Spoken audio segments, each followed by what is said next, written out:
আপনি কখনো টাকা পয়সা, ধন সম্পদ বা আলিশান বাড়ি গাড়ি বিলাসিতা দিয়ে কখনো কোনো মানুষকে আটকে রাখতে পারবেন না।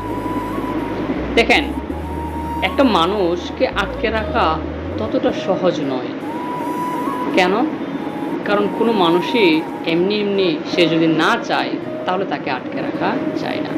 আর একটা মানুষ তখনই একটা মানুষের কাছে থেকে যায় যখন সেই মানুষটির সাথে তার মানসিকভাবে একটা মিল থাকে, চিন্তাধারার একটা মিল থাকে। অর্থাৎ তার চিন্তাধারার সাথে আপনার চিন্তাধারার যদি একটা মিল থাকে তাহলে সে আপনার কাছে সকল কিছু শেয়ার করতে পারে।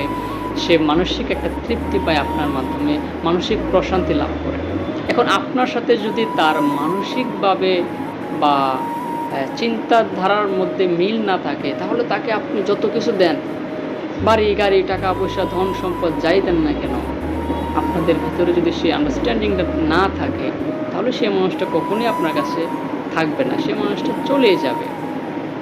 কারণ দিন শেষে আমরা যাই করি না কেন, দেখেন আপনি আজকে হয়তো আপনার একটা আইফোন কেনার শখ জাগছে। আমি একটা উদাহরণ দিচ্ছি। তো আপনি আইফোনটা কেনার জন্য স্বপ্ন দেখতেছেন, টাকা পয়সা ম্যানেজ করে আইফোনটা কিনেও ফেলছেন। তো কেনার পর মূলত কী হয়েছে আপনার, মানে আপনি একটা মানসিকভাবে প্রশান্তি পাইছেন যে আমি আমার স্বপ্নটা পূরণ করতে পেরেছি।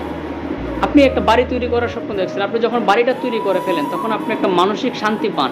ঘুরে ফিরে আমরা সেই মানসিক শান্তিটুকুর জন্যই কিন্তু সব কিছু করি।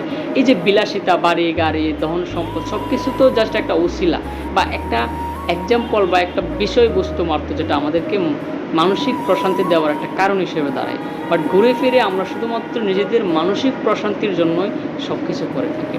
এখন আপনি ভাবেন যে মানুষটিকে আপনি আপনার কাছে খাঁচায় বন্দি করে রাখতে চাচ্ছেন, সে মানুষটাকে আপনি কতটুকু মানসিকভাবে শান্তি দেন, একটু নিজেকে প্রশ্ন করেন।